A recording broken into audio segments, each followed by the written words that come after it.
ایک صاحب پوچھتا ہے کہ بابی کو سلام کہنا جائز ہے یا ناجائز؟ تو اس کا جواب یہ ہے کہ فقہائے کرام نے ایک اصول بیان کیا ہے، وہ یہ ہے کہ غیر محرم عورت اگر جوان ہو تو اسے سلام کرنا مکروہ ہے۔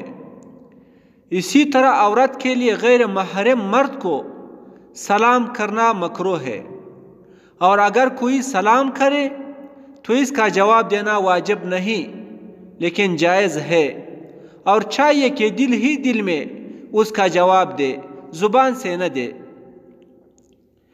تو اسی قاعدے کو دیکھتے ہوئے دیور بابی کے لیے چونکہ غیر محرم ہے، اس لیے اس کا تقاضا یہ ہے کہ سلام کے معاملے میں فقہاء نے اجنبیات جوان عورتوں کے لیے جو حکم لکھا ہے وہی حکم اس پر بھی جاری ہوتا ہے، اور سلام کرنا مکروہ ہے۔